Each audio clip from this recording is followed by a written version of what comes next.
사도행전 1장 4절 5절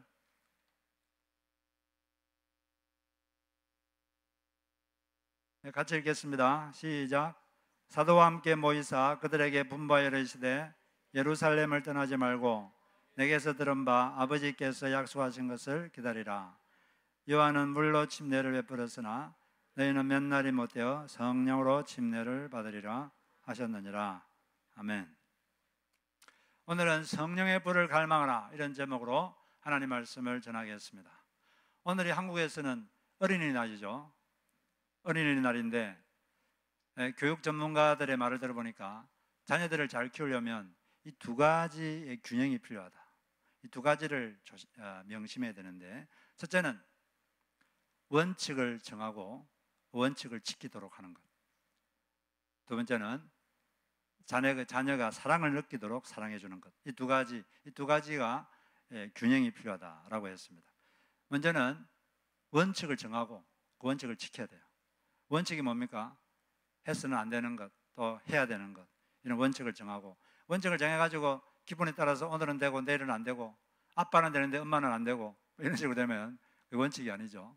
원칙을 확실히 정하고 지키도록 해야 돼요. 안 그러면 원칙 없이 키우면 자녀들이 버릇이 없어지고 충동 조절을 못해요. 자기 충동이 일어나면 그걸 조절을 못하고 또 사회성이 떨어지고 그렇습니다. 그 원칙을 반드시 가르치고 지키도록 해야 돼요. 원칙 없이 지키면 자녀들이 결국은 부모를 우습게 합니다. 부모 말을 안 들어요. 나중에 크면 후회합니다. 그 원칙을 딱 정하고 지키도록 해야 되는 거고, 두 번째는 원칙만 강조하면 자녀들이 부모를 싫어합니다.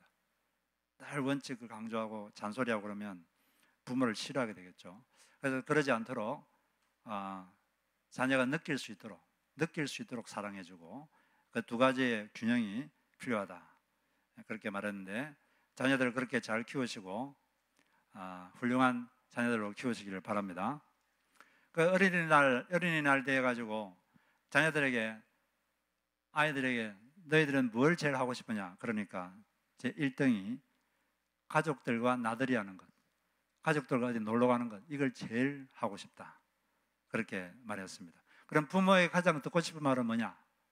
물으니까 사랑해, 내가 널 사랑한다, 이 말을 부모한테 가장 듣고 싶다고 그렇게 나왔습니다. 뭐 이런저런 선물보다도 자녀들과 시간을 보내주고 또 사랑한다고 말해주고, 이게 가장 좋은 선물인 줄로 믿습니다.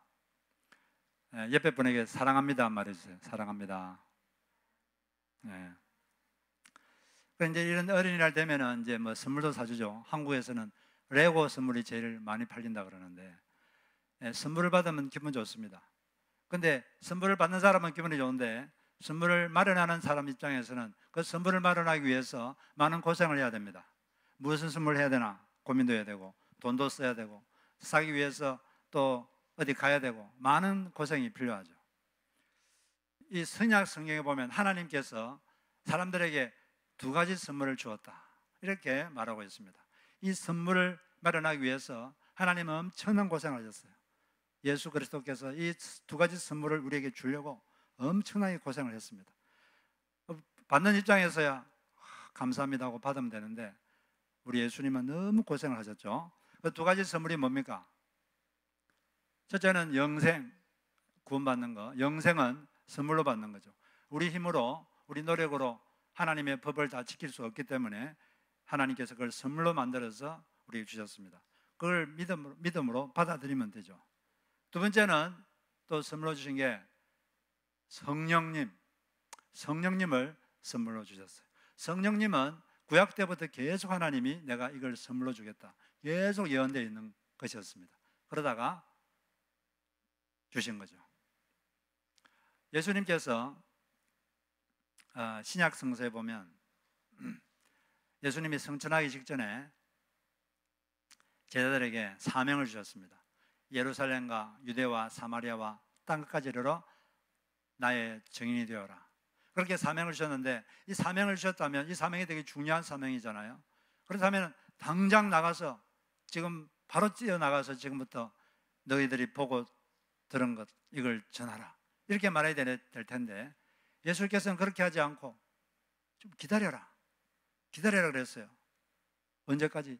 내가 너에게 말한 것, 너희들이 들은 것, 나에게서 들은 것, 또 아버지께서 약속하신 것, 그것을 받을 때까지 기다려라. 너희들은 며칠이 못 돼서 그걸 받을 것이다. 그게 뭡니까? 성령님을 너희들이 받게 될 것이다. 그러면 이제 성령께서 너희들에게 임하면 그 힘으로, 성령의 불이 임하면 그 힘으로 너희들이 내가 하라고 한 일을 비로소 감당할 수가 있을 것이기 때문에 그렇다. 그러면서 성령이 임하기를 기다리라 그랬어요. 그래서 이 제자들이 기다렸습니다. 예수님이 성천하시고 나서 10일 동안 막 기다렸어요. 뭐하며 기다렸죠? 기도하면서 성령의 불이 임하게 해주십시오. 막 기도하면서 120명이 한 자리에 모여가지고 막 기도하니까 드디어 오순절날 성령의 불이 임했습니다. 그러자 그들은 새로운 능력을 갖게 되었어요. 이전에 없던 놀라운 능력을 갖게 되었고 그 능력으로 그들에게 주어진 일을 다 감당할 수가 있게 되었습니다. 그러면 이 예수님께서 내가 너에게 말한 성령이라고 말했는데, 예수님께서 살아계실 때 이 성령님, 하나님의 영, 이 성령님이 어떤 일을 하실 것인지에 대해서 말씀하신 적이 있습니다. 그걸 통해서 예수님께서 우리에게 어떤 일을 하시는지, 성령님께서 우리에게 지금 어떤 일을 하고 계시는지, 거기에 대해서 우리가 알아보도록 하겠습니다. 예수께서는 이 성령님의 역할에 대해서 4가지 단어를 사용했어요. 첫째, 물.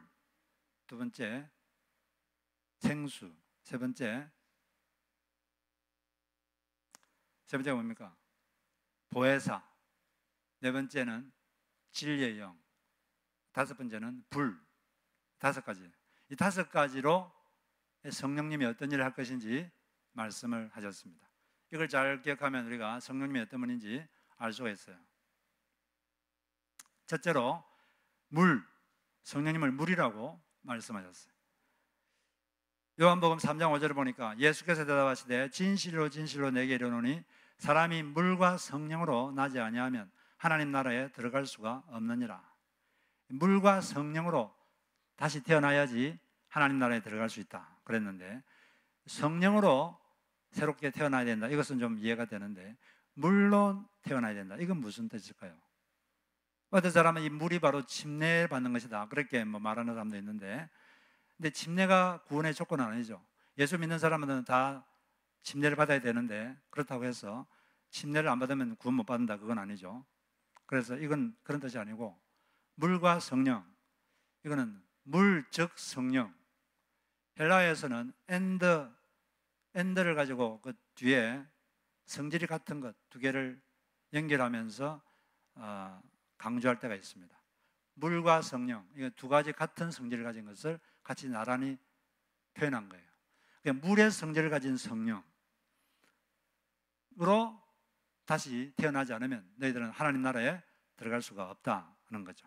물은 어떤 역할을 합니까? 물이 어떤 역할을 하느냐? 그것을 에스겔 선지자가 에스겔서 36장에서 다음과 같이 잘 말했습니다.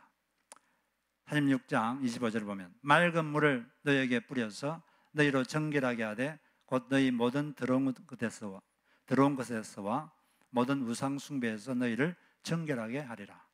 하나님께서 앞으로 이런 일을 하시겠다 그렇게 말했는데, 맑은 물을 너희에게 뿌려서 너희를 정결하게 하고 너희들 마음에 더러운 것, 헛된 욕망들, 그걸 다 뿌리 뽑고 우상 숭배하고자 하는 마음을 다 정결하게 하겠다. 그런데 이 물이 그냥 진짜 우리가 보는 그런 물은 아니겠죠. 물을 뿌린다고 사람 마음이 깨끗해집니까? 그런 건 아니죠. 이 물은 어떤 상징을 말하는 거예요. 상징. 그 물을 뿌리면 어떻게 되냐?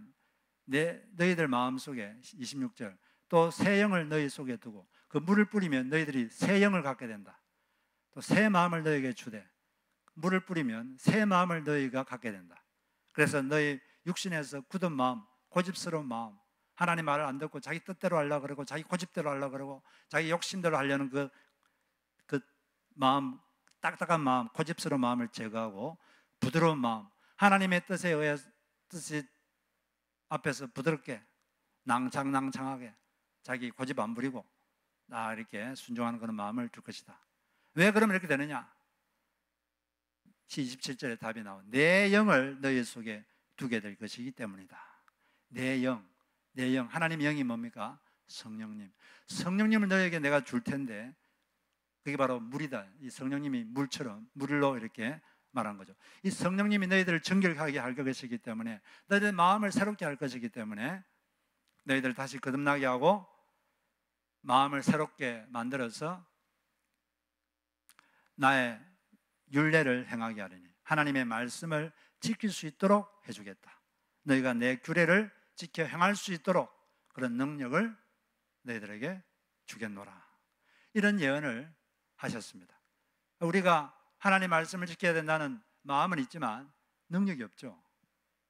그런데 성령께서 우리 속에 성령의 불이 임하면, 성령께서 강하게 임하면 그 능력이 생깁니다. 그래서 하나님의 말씀을 지킬 수 있도록 되는 것이죠. 그렇기 때문에 우리는 반드시 성령의 불로 충만하게 되어야 될 줄로 믿습니다. 유대인들이 지키는 절기 중에 지금도 유대인들은 지키고 있어요. 그 중에 하나가 오순절입니다. 오순절은 왜 유대인들이 지키느냐? 오순절날 모세가 시내산에서 하나님으로부터 율법을 받았어요. 하나님의 말씀을 그때 받았습니다. 그런데 이 사람들은 그때 받았을 때 우리가 하나님 말씀을 열심히 지키도록 하겠습니다, 그렇게 결단을 했는데 해보니까 잘 안 되는 거거든요. 하나님 말씀을 지키고는 싶고 지키려고 노력했는데 지킬 능력이 없었습니다. 지키지를 못했어요. 그래서 다 죄인이 되어버리고 말았죠. 그런데 같은 오순절날, 한 몇천 년 지난 후에 2000년 뒤에 같은 오순절날 성령께서 임하셨습니다. 예, 오순절날 성령께서 언제 임하셨죠? 오순절날 임하셨어요. 바로 모세 율법이 주어진 바로 같은 날 이 성령님이 주어졌습니다. 왜 하나님께서 율법과 성령 이걸 같은 날 주셨을까요? 무슨 의미가 있겠죠? 바로 너희들이 힘으로 못 지킨 이 말씀의 성령을 너희들이 받으면 힘이 생겨서, 능력이 생겨서 지킬 수 있게 될 것이다. 그런 것을 말씀하시려고 같은 날, 오순절날 율법과 성령을 주신 것입니다. 여러분들이 성령의 불을 받아서 하나님 말씀을 지키는 그런 능력을 갖게 되기를 바랍니다. 성령의 불로 여러분 속에 있는 못된 욕망과 잘못된 것을 다 깨쳐버리고 우리 속에 말씀을 지키는 능력을 갖게 되기를 바라요.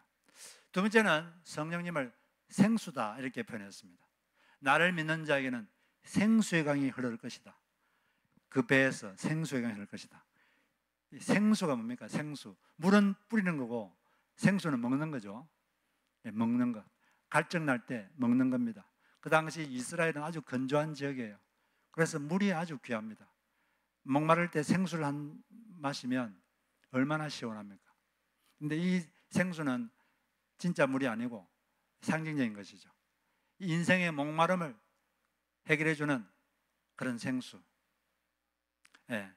너희들이 성령께서 너희들에게 임하면 이 성령님은 생수의 강이다. 강이 얼마나 넓습니까? 강에는 물이 많습니다. 물이 끊어지지가 않아요.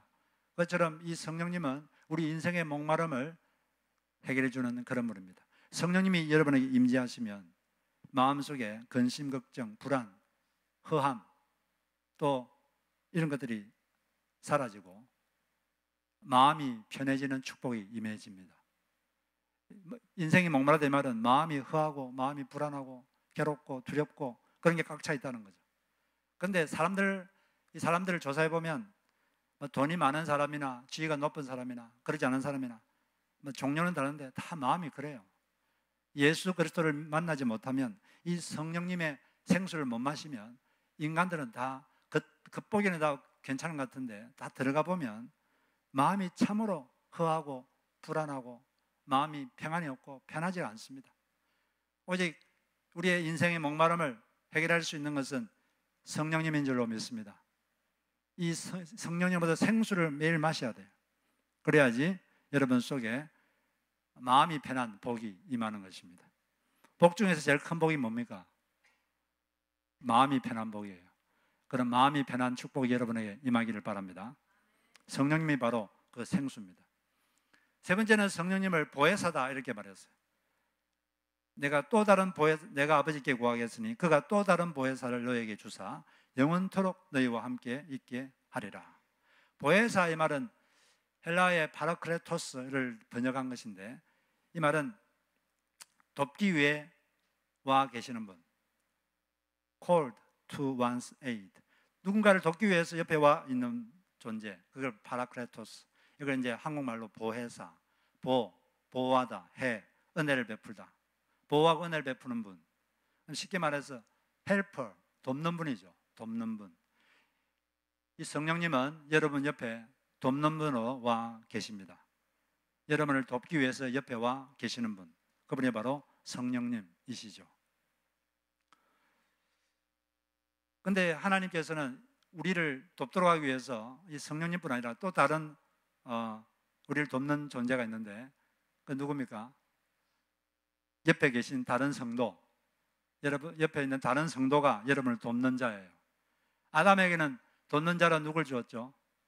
하와, 다른 사람을 옆에다가 붙여주었습니다. 서로 돕고 살라고. 그래서 이 다른 성도들이 되게 중요한 거예요. 신앙생활은 혼자 절대 못합니다. 다른 성도가 있어야 돼요. 그래서 다른 성도들과 같이 해야지 신앙생활을 할 수가 있는 것입니다.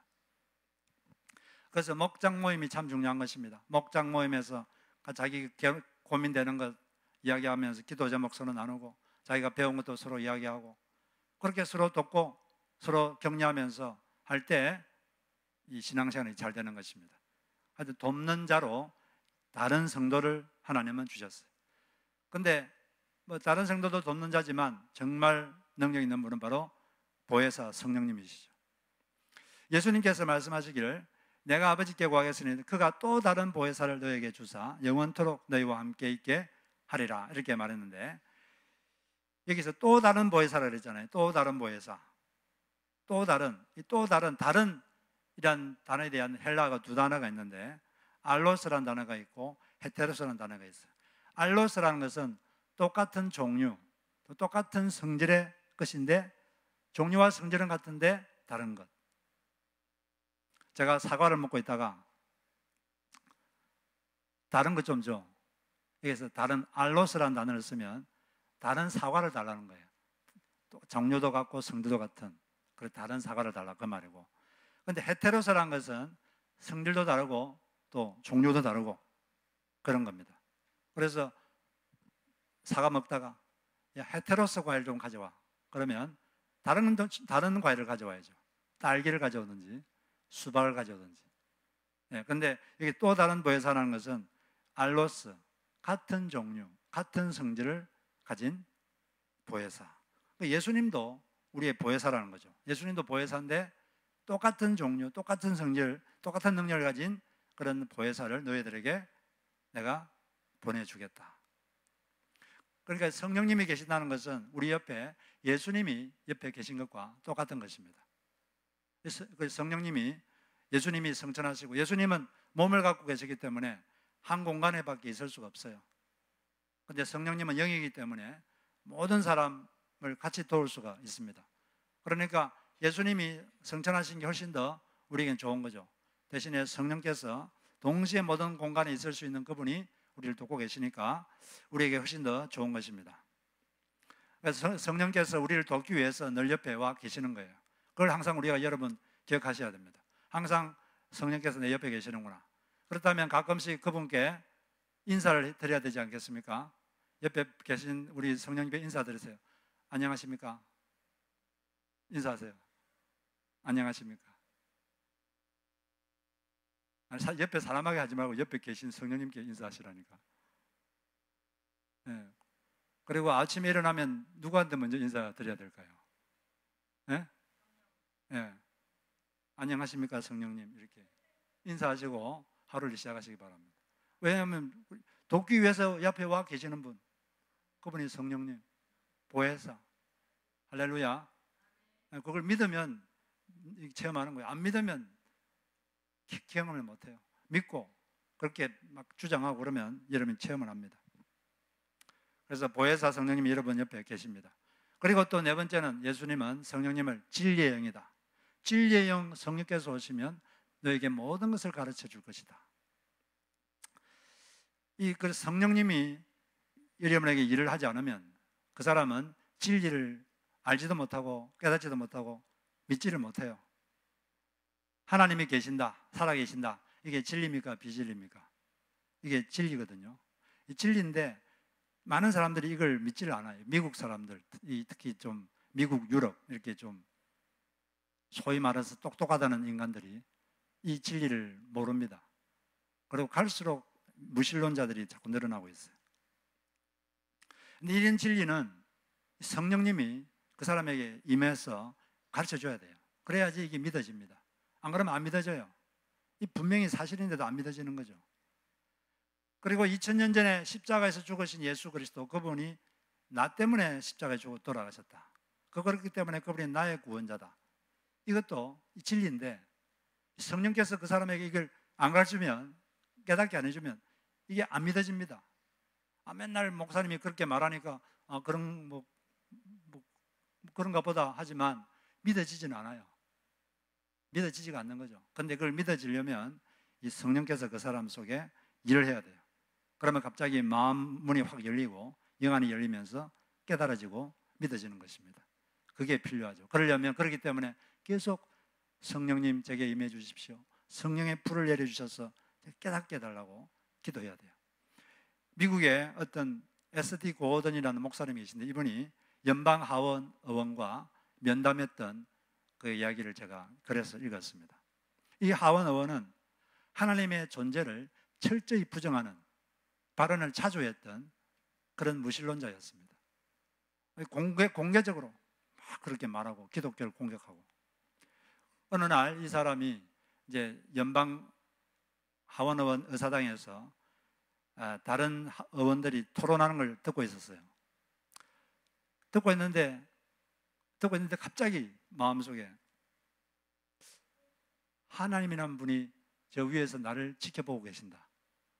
그리고 하나님에 대한 나의 태도에 대해서 못마땅해 하신다. 그런 생각이 갑자기 드는 거예요. 평소에 하나님 안 계신다고 막 그렇게 말하고 그랬는데 갑자기 그런 이상한 생각이 드는 거죠. 하나님이라는 분이 위에서 나를 보고 계시는 것 같고, 또 하나님에 대한 나의 태도를 못마땅해 한다는 생각이 드는 거죠. 그래서 자기가 내가 좀 이상하다, 산책을 좀 갔다 와야지 하고 의사당을 나가서 한참 산책을 하고 다시 들어와서 앉았습니다. 앉아있는데 똑같은 생각이 드는 거예요. 하나님이 위에서 나를 보고 계신다. 그분이 하나님에 대한 나의 태도를 못마땅해 하신다. 이 생각이 떠나지 않는 것입니다. 근데 그런 느낌이 몇 주 동안 계속됐어요. 하루 이틀도 아니고 몇 주 동안 계속됐습니다.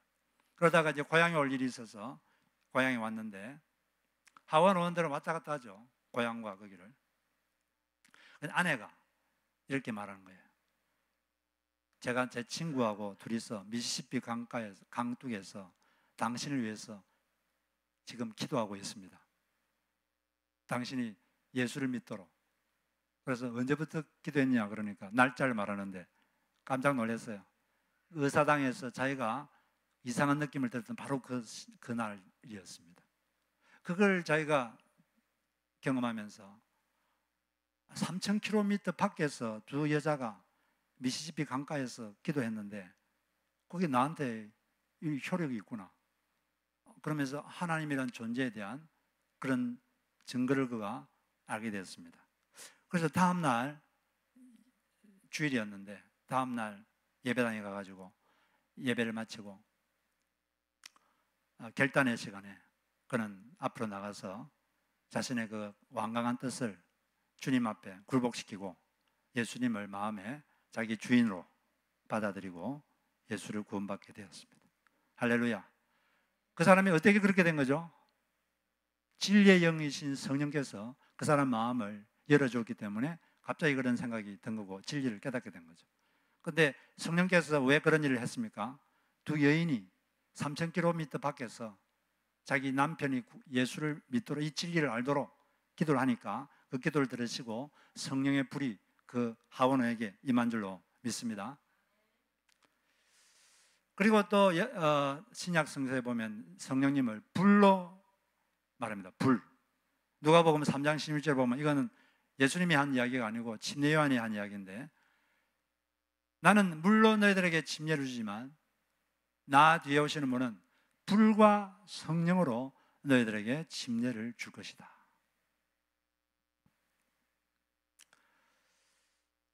불과 성령으로, 이것도 아까도 말했지만 아까는 물과 성령이었죠.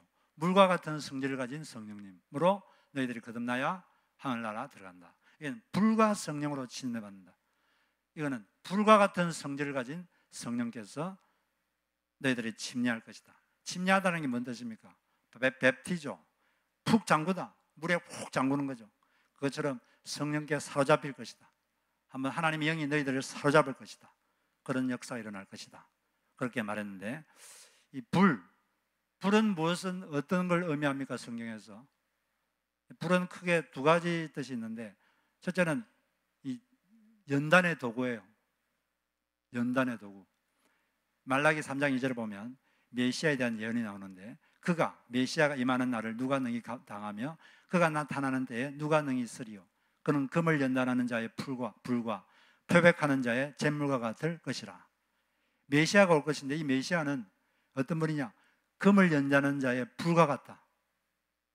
예수님이 여러분 인생에 왜 왔을까요? 불이 되려고. 금을 연단하는 불이 되려고. 금에는 불순물이 많거든요. 이 금에 있는 불순물을 빼려면 엄청나게 뜨거운 불, 몇 천도 되는 불을 가합니다. 그러면은 금 속에 있는 불순물은 뜨고 순금은 가라앉아요.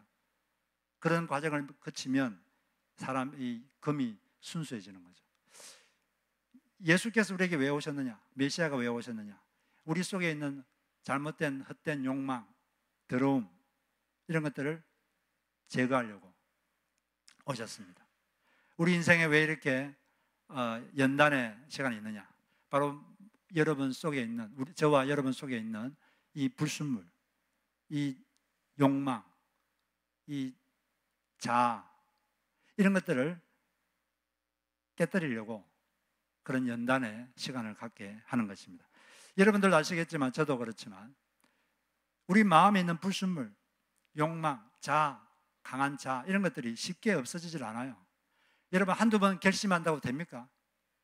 내가 이렇게 해야지, 다시는 이러지 말아야지, 그런다고 돼요? 그게 안 됩니다. 그래서 연단의 시간이 긴 거예요.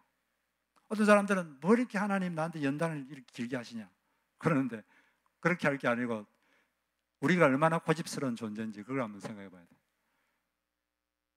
우리가 변하려면 좀 시간이 필요합니다. 사람이 변하려면 좀 시간이 필요해요. 그래서 고난의 시간이 긴 겁니다. 우리는 예수 믿는다는 것은 미신 믿는 것과 달라요. 미신 믿는 사람들은 와가지고 손을 싹싹 빌면서 뭘 빕니까? 미신 믿는 사람들은 자신이 신의 뜻에 자기를 바꾸는 것, 여기는 아무 관심이 없습니다. 신의 뜻이 뭔가? 이 신의 뜻에 나를 맞춰야지, 나의 인격을 맞춰야지, 아무 관심이 없어요. 오직 유일한 관심은 내가 원하는 걸 성취하는 겁니다. 내 욕망을 성취하는 거. 그래서 산신 할머니 앞에서 정화서 떼어놓고 계속 빌고, 부처 앞에서 빌고, 내 소원을 이루어 주소서, 내 욕망을 이루어 주소서. 그게 미신이죠. 기독교는 미신이 아닙니다. 하나님께, 예수께서 우리에게 찾아오신 첫 번째 목적은 하나님의 뜻에 우리를 맞추는 거예요. 나의 잘못된 자아, 욕망, 이걸 맞추는 겁니다. 근데 그냥 하나님이 자기 뜻대로 안 해준다고 화내고, 그건 아니죠. 그래서 예수님은 이처럼 우리의 불로 오셨어요. 우리를 연단하는 불. 두 번째로 불은 능력을 뜻합니다. 예레미야 23장 29절에 여호와의 말씀이니라 내 말이 불 같지 아니하냐, 바위를 쳐서 부서뜨리는 방망이 같지 아니하냐. 하나님이 어떤 말씀하시면 반드시 이루어진다는 거죠. 이 바위를 부서뜨리는 방망이처럼, 모든 것을 불태워버리는 불처럼 하나님이 한번 말씀하시면 다 그대로 된다는 것입니다. 이 불은 능력을 뜻하죠.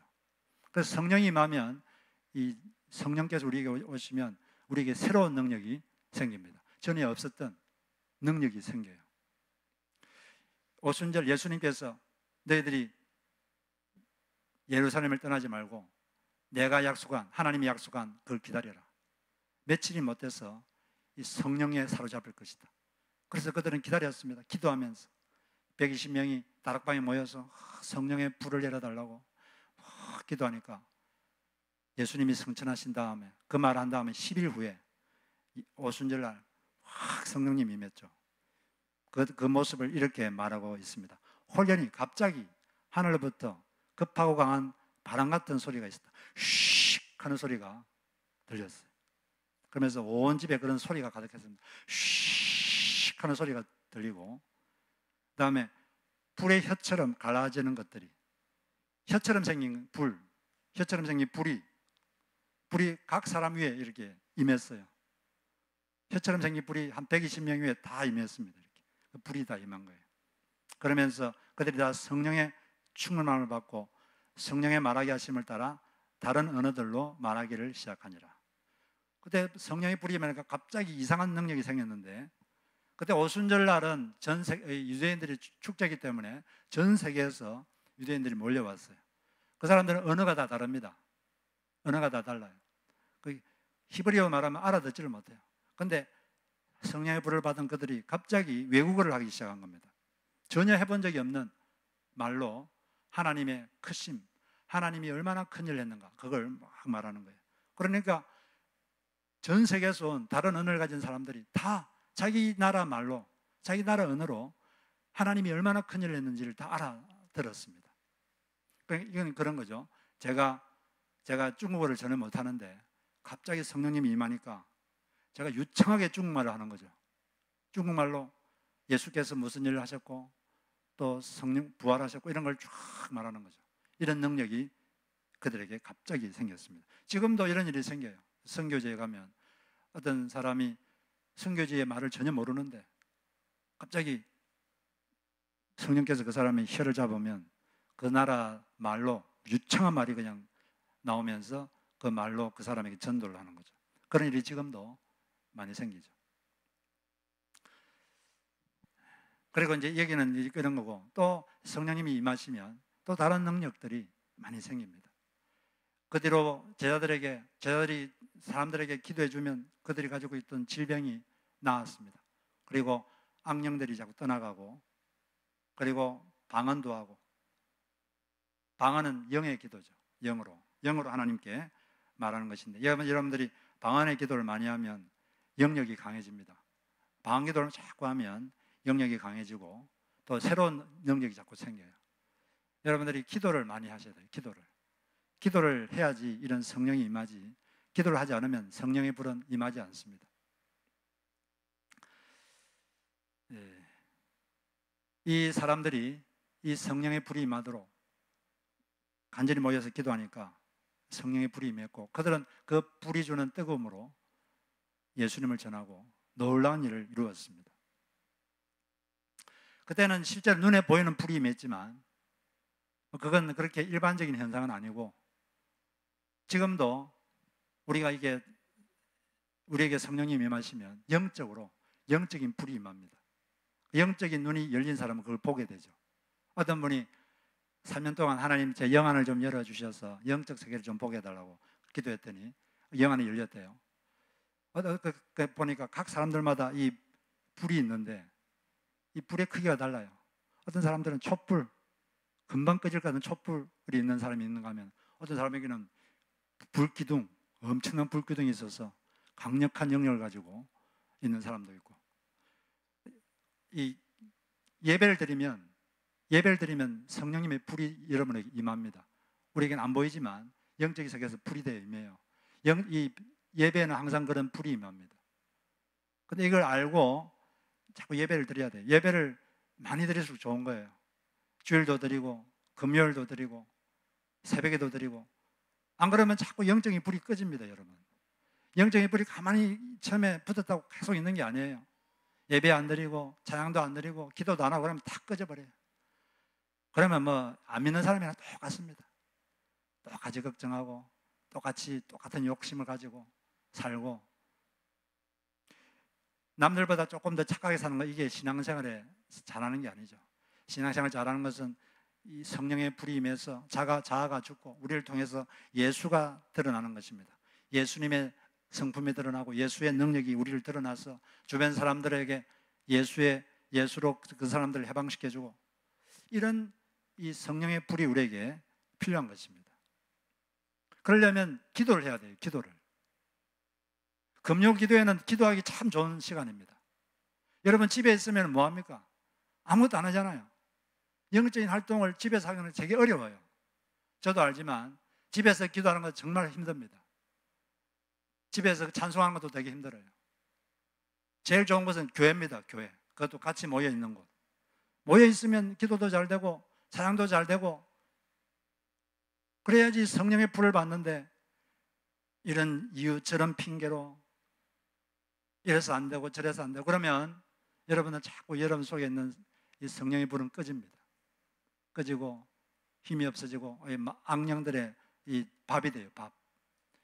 마귀는 두루다니며 우는 사자처럼 우리를 삼키려고 찾고 있는데, 아무 영적 힘도 없고 영적 불도 없고 그러면 마귀의 밥이 돼요. 밥이 되고 주변 사람들과도 관계도 안 좋아지고 자꾸 문제가 생기고 영적 능력이 없어지고 그렇게 되는 것입니다.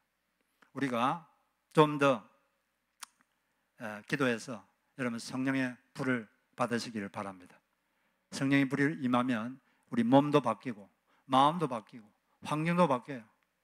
성령의 불이 마음에 임하면 담대함이 생기고 확신이 생기고 믿음이 증가하고 의욕이 생기고 또 마음의 치유가 일어나고 또 몸에 임하면 몸이 바뀝니다.